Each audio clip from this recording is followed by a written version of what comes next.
Good morning, my name is Dominique Z.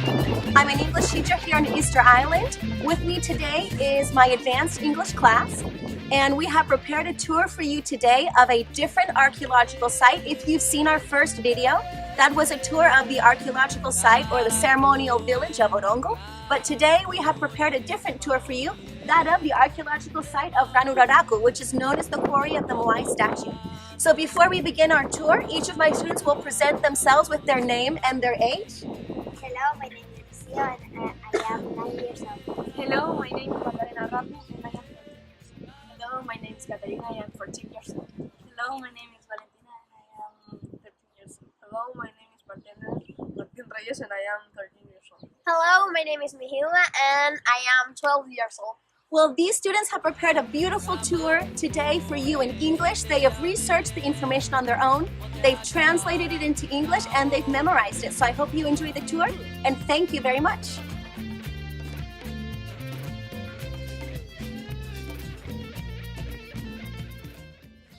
Welcome to the archaeology site of Rano Raraku. My name is Martin Reyes and today we are at the Quarry of the Moai statue located at Rano Raraku. This area is also known as Maunga Eo. Maunga means a hill and Eo means a sweet smell, because a long time ago there was a plant that bloomed and released a sweet smell. Here at Rano Raraku there are about 400 statues visible to the eye, and scientists have registered 900 in total. There is a path where you can see many statues. This path is 4 kilometers long, approximately. The Moai is the incarnation of the ancestor spirit. But not any ancestor. The ancestor has to be many important and with a lot of resources and knowledge.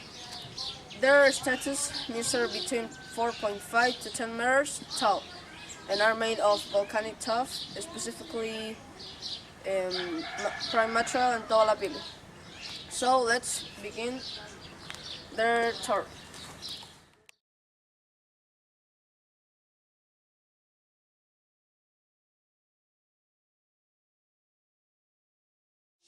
Dolabili is from a resin of volcanic eruptions, whereby compacted ash and labili, which are small volcanic rocks, combined together forming the prime material, volcanic tuff. They choose this rock because it's relatively simple to carve, so this is what the majority of the Moai statues were made of. The Moai statues were carved using tools. These tools were primarily of basalt and obsidian. Because they are strong and very resistant prime materials. Basalt is the hardest rock. It is resistant and very hard to carve, which is why it was used as a tool. This is red scoria.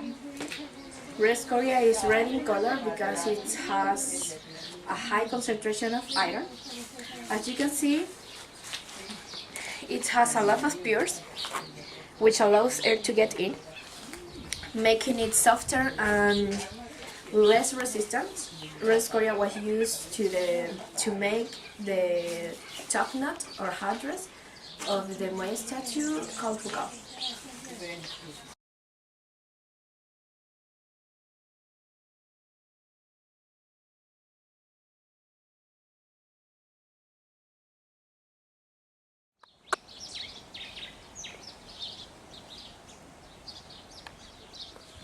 Here we have a novel structures. This structures was used as a chicken coop, so the chickens were kept inside here. Normally there was only a single small entrance, just big enough for the chickens to get through. This hole was left open or closed by placing or removing a rock into the gap in the wall. An interesting fact is that the rock was that removed or placed.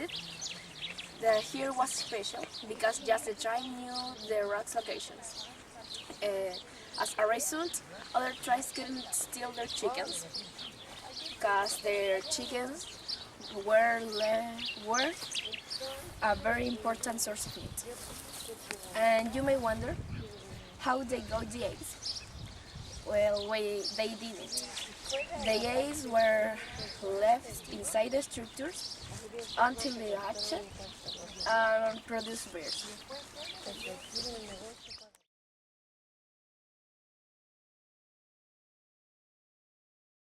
Here we have a beautiful Moai statue. The Moai statue have a clearly defined neck, a long nose, and a rectangular head. The hands were placed down the abdomen.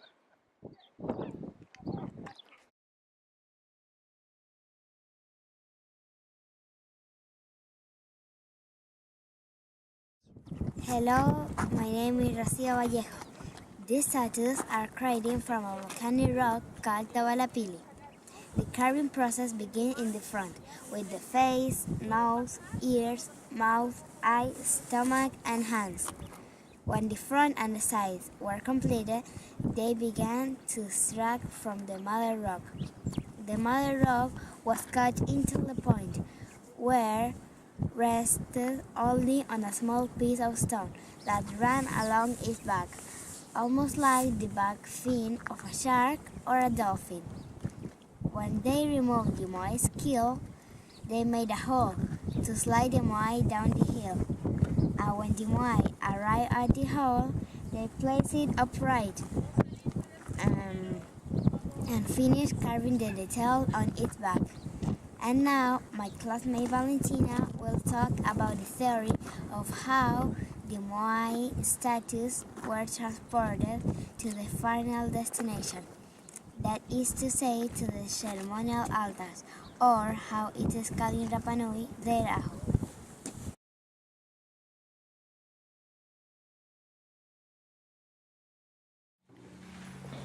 As Rosia mentions, today I'm going to speak about the history of how the Moai walk and were transported. According to Rapa Nui history, the island king Rariki had a supernatural power called mana.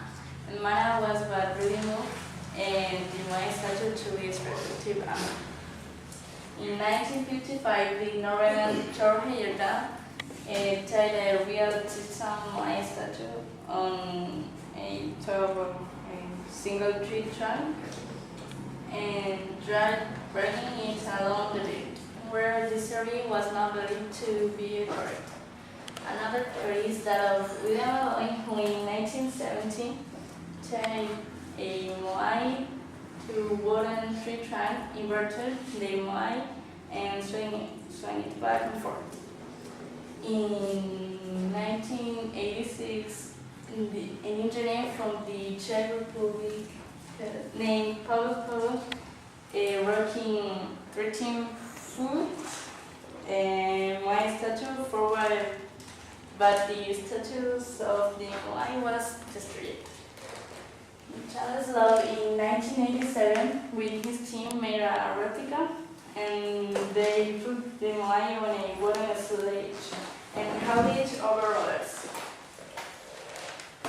Another theory was that of John Tillman, who in 1998 dragged a 13-foot 10-ton Moai replica on a wooden sledge with the help of 40 volunteers.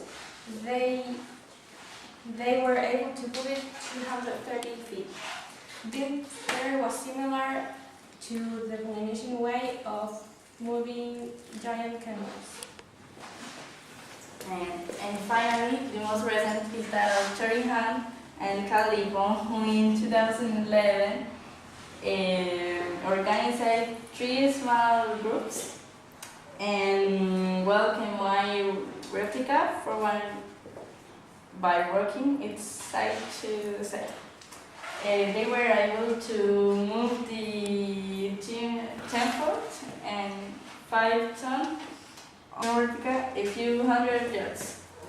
The important details in Hans and Lipos theory was that the Moai had a D-shaped base which permitted forward motions with minimal damage to the base. The most accepted theory is that of Hans and Lipos, because according to Rapa Nui traditions, the Moai rose and were placed in the vertical positions in order to be forward and transported to their ceremonial altar. Well, these are 6 theories of how the Moai transported, but we really don't know the truth. These are just theories.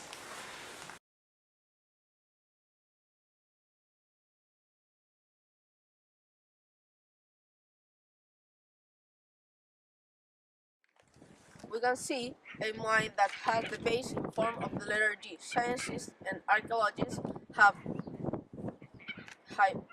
hypothesized that this shaped base stayed in the front, so that when they transport the Moai, it started to lean forward, making it easier to move forward.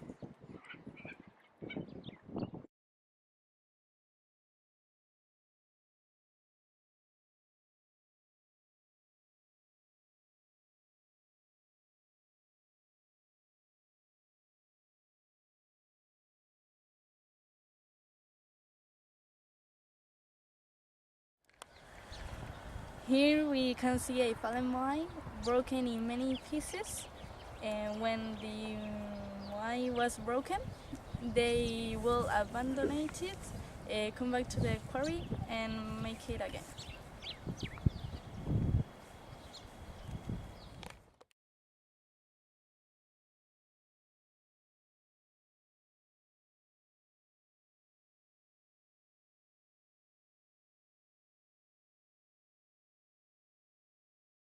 From this point of view, we can see how these two Moais have different thicknesses, specifically at the neck, at the nose, and at the back. This one have a thin back compared with this one, which has a thicker back. The Moai with the thinner back was finished and ready to be transported, whereas the Moai with the thicker back was unfinished and not ready to be transported.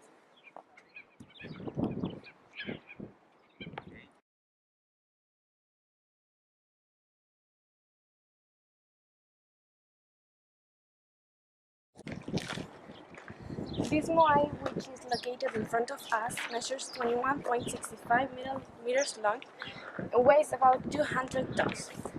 In the Rapa Nui language, this Moai is referred to as the Tokanga. As you can see, the facial part is finished. However, the posterior part is still connected to the mother rock. This serves as evidence of the conflict between the island tribes, the Nanau Epe and the Nanau Momoko, who were the two main clans of the island in ancient times.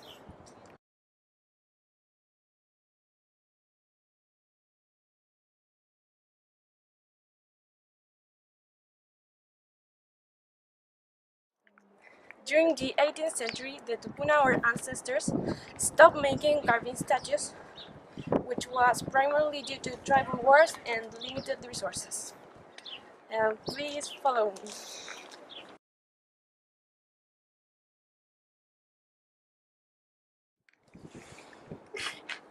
On my left, you can see 3 Moai statues, which are still connected to the mother rock. This serves as another piece of evidence of the conflict between the island tribes and the end of the Moai building period.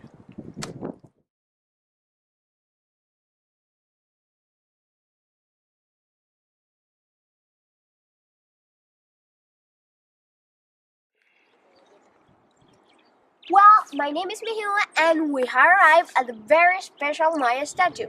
This Moai, called Tukuturi, which can be translated into the kneeling Moai. This Moai represents an innovative carving technique because it is the only one that has a circular head, a wide nose, and a beard. Interestingly, this is the only one that has been found to have a kneeling position.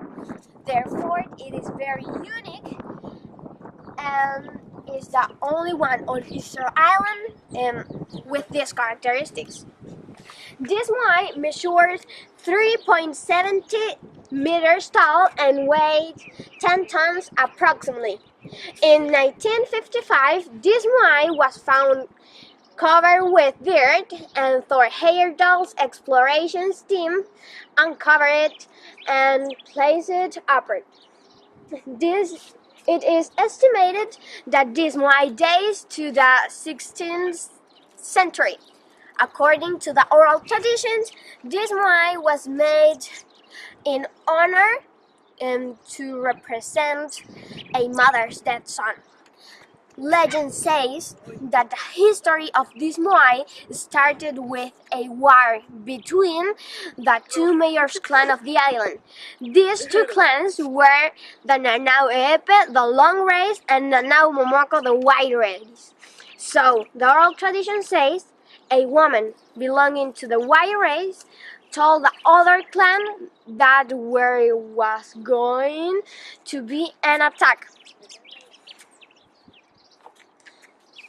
So, when the White Race went to attack, the Long Race had disappeared because they had escaped. When the White Race discovered what the woman had done, they killed her son as punishment. So, according to the oral tradition, this Moai was made to honor her dead son. Thank you. So this Moai, which is located in front of us, has two designs. One on its neck, which is painted with yeah, which is colored clay, and the other design on the statue's left shoulder is Makemake, the Rapa Nui's principal god. It is important to know that every Moai represents a deceased person who was important for the island, usually someone with a high social rank and who had a lot of wisdom and knowledge. So all statues represented an important individual and had a unique and personalized design. Well, we hope you have enjoyed the tour we have provided today of Rano Raraku. This is probably the most famous and the most important archaeological site of Easter Island. And we are all classmates in an advanced English class here in Easter Island. And so you know, MAURURU in our local language means thank you. So, MAURURU.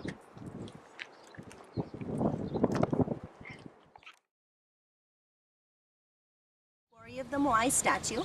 We're here in Easter Island. My name is Dominique Zeke. I'm an English teacher. This is a course that I have here. These are my advanced English students. And today we've prepared a small tour for you in English of this particular archaeological site. But first, let's begin with a small introduction. Each of my students will give their names and their age. Go ahead. Hello, my name is Rocío and I am 9 years old. Hello, my name is Macarena Rapu and I am 13 years old. Hello, my name is Catalina, I am 14 years old. Hello, my name is Valentina and I am 13 years old. Hello, my name is Martin Reyes and I have...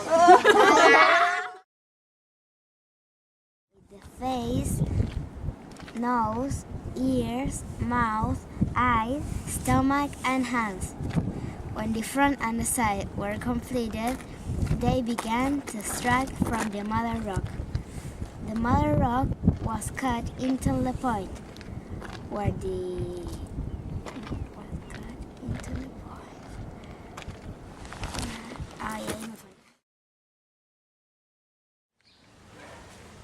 Welcome to the archaeology site of Rano Raraku.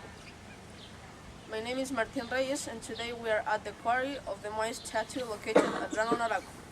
This area is also known as Maunga Eo. Maunga means a sweet smell and Maunga means a hill.